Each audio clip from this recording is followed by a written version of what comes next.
안녕하십니까. 파이터치 연구원 아정규 원장입니다. 오늘은 본격 주제를 논하기 앞서 몇 가지를 이야기하고자 합니다. 첫 번째는 이제 최근에 핵심 이슈가 되고 있는 부정선거 관련해서 제가 이제 동영상을 올렸는데 거기에 대해서 많은 이제 관심을 가져주고 계십니다. 특히나 이제 여러 가지 이제 질문을 이제 해주시고 계시는데 통계적인 어떤 수치가 이렇게 나왔는데 이런 수치가 나왔는데 이렇게 부정선거 의혹이 짙다 또는 이런 결과가 나왔는데 어떻게 이럴 수가 있느냐 뭐 이런 질문을 많이 해주시고 계십니다.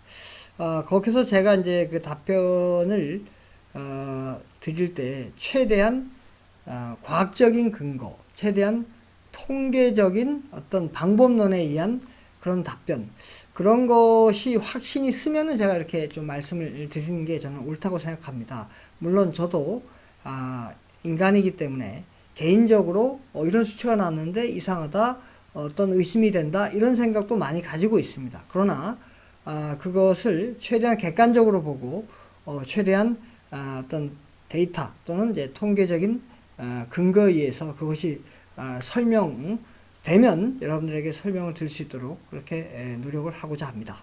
하여튼 관심을 가져주셔서 대단히 감사드립니다. 두 번째는 이제 제가 이제 일반 그 유튜브처럼 매일 방송을 못 하는데요. 그 핵심 이유가 있습니다.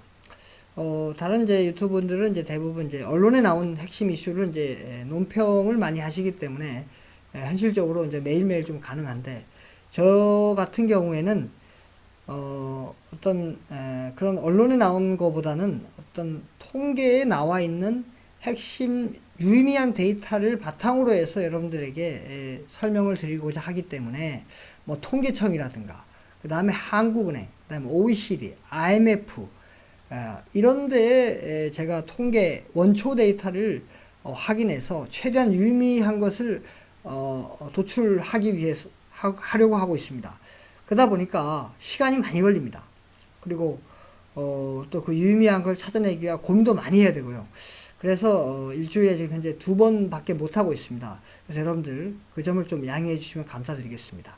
세 번째는 저희가 어떤 이렇게 유의미한 데이터를 바탕으로 비판적인 의견만 내는 것이 아니라 대안도 제시하고 있습니다. 저희가 그 대안에 관련된 그런 연구를 해서 언론에도 발표하고 거기서 끝나는 것이 아니라 또 그 영어로 바꿔서 세계적인 저널에 저희가 투고해서 세계적인 학자로부터 심사를 받아서 그것을 게재하려고 노력하고 있습니다. 이 세계적인 저널에 어떤 세계적인 학자와 공제 없이 이렇게 게재되는 것은 정말 어렵습니다. 그러나 저희가 최대한 객관적인 담보를 받기 위해서 그런 노력을 자체적으로 하고 있습니다. 그래서 작년에는 저희가 3편을 갖다가 세계적인 저널에 게재를 했습니다.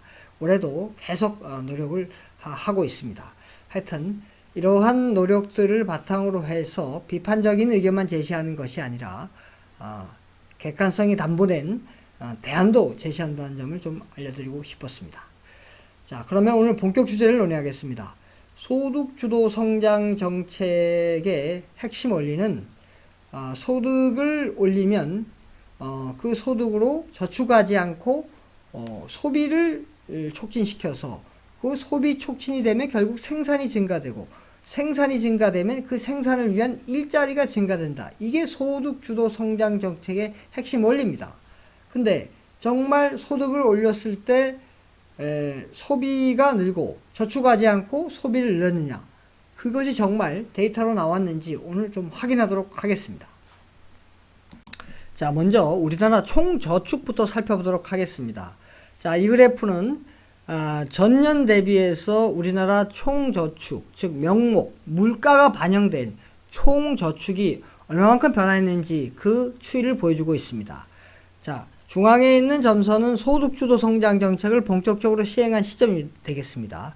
자, 소득주도 성장 정책을 본격적으로 시행하기 전인 2017년도에 보면 그 증가율이 6.1%였는데 2018년도에는 소득주도 성장 정책을 시행한 이후에 무려 마이너스로 떨어져서 마이너스 0.6%를 기록했고 2019년도에는 마이너스 1.6%를 기록했습니다. 소득주도 성장 정책을 시행 이후에 우리나라의 총저축이 많이 하락했습니다. 자, 그러면 이 총저축을 정부, 민간 부분으로 나눠서 좀 구체적으로 살펴보도록 하겠습니다. 자, 먼저 일반 정부의 저축 변화율을 살펴보도록 하겠습니다. 자, 보시면 소득주도 성장 정책을 본격적으로 시행하기 전인 2017년도에는 그 증가율이 12.6%였는데 소득주도 성장 정책을 본격적으로 시행한 이후에 2018년도에 그 증가율이 4.5%로 뚝 떨어졌습니다. 데이터가 2019년도에는 가용하지가 않습니다. 그래서 18년도까지만 지금 나와 있는 사항이 되겠습니다.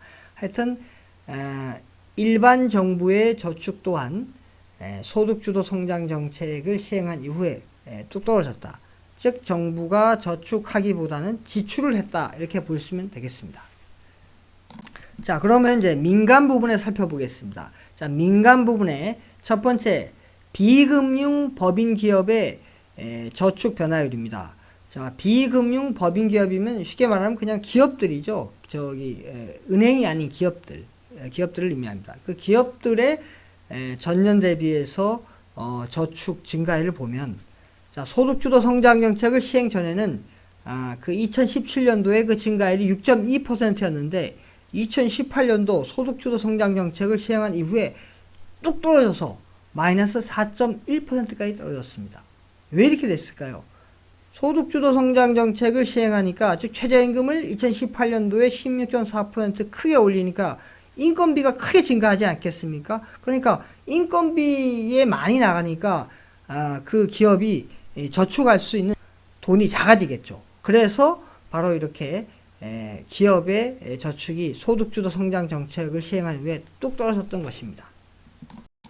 다음에 민간 부분으로 금융기관, 즉 은행들 같은 그런 은행들의 어떤 저축 변화를 보겠습니다. 자, 소득주도 성장 정책을 시행하기 전인 2017년도에 그 증가율이 21.6%였는데 그 시행한 이후에 2018년도에 보면 무려 19.9%로 그 저축이 뚝 떨어졌습니다. 자, 이 그래프가 중요한데요. 자, 이 그래프는 가계 및 비영리 단체의 저축 변화율입니다. 자, 비영리 단체는 얼마 안 되기 때문에 쉽게 그냥 가계의 저축 변화율로 보시면 되겠습니다. 자, 가계의 저축 변화율은 소득주도 성장 정책을 시행하기 전에 2017년도에 그 증가율이 마이너스 3.7%였는데 소득주도 성장 정책을 시행한 이후에 무려 9.1%로 크게 증가했습니다. 즉 소득주도 성장 정책을 시행한 이후에 가계의 저축이 크게 늘었습니다. 원래 소득주도 성장 정책을 시행하면 가계는 저축보다 어떻게 한다 그랬습니까? 소비를 증가한다고 예측했는데 지금 저축이 크게 늘었습니다. 그렇다면은 소비는 어떻게 됐을까요? 자, 이 그래프는 민간 소비 및 정부 소비의 변화율입니다. 보시면 민간 소비는 그 변화율이 감소했는데 정부 소비는 그 변화율이 증가했죠. 즉 소득주도 성장 정책을 펴서 소득을 올리면 소비가 는다. 근데 그 소비가 바로 민간 소비입니다. 주로 가계 소비가 되겠죠. 그 소비는 증가율이 줄고 있고 정부 소비가 오히려 늘었습니다. 아까 정부의 저축은 줄었죠. 즉 정부는 지출을 늘려서 정부 소비를 늘렸고 가계는 어떻게 했습니까? 가계는 저축을 많이 하고 소비를 더 하지 않았습니다. 그래서 민간 소비 증가율이 이렇게 하락한 것입니다. 즉 소득주도 성장 정책의 그 원리, 예측했던 그 원리하고 반대로 간 그 명백한 증거가 드러난 것입니다. 자, 요약을 하자면 소득주도 성장 정책을 펴면 소득이 늘면 그 소득을 저축하지 않고 주로 가계가 되겠죠. 가계가 저축하지 않고 소비를 늘릴 것이라고 봤는데 아까 자료에서 보신 것처럼 가계 저축이 오히려 늘고 그 민간 소비, 주로 가계 소비가 되겠죠. 주로 포함되는 게. 그 가계 소비는 그 증가율이 하락하고 있습니다. 이렇게 보신 것처럼 소득주도 성장 정책이 바로 모순되는 그런 현상을 볼 수가 있습니다. 그럼 왜 가계 저축이 늘었을까요? 소득주도 성장 정책을 시행하니까 경기가 악화되니까, 즉 미래에 대한 불확실성이 자꾸 생기니까 가계에서는 소비보다는 저축을 택하게 되는 것입니다. 바로 그것 때문에 가계 저축이 늘고 오히려 민간 소비는 줄게 됐던 것입니다. 예, 오늘은 여기까지 하겠습니다. 감사합니다.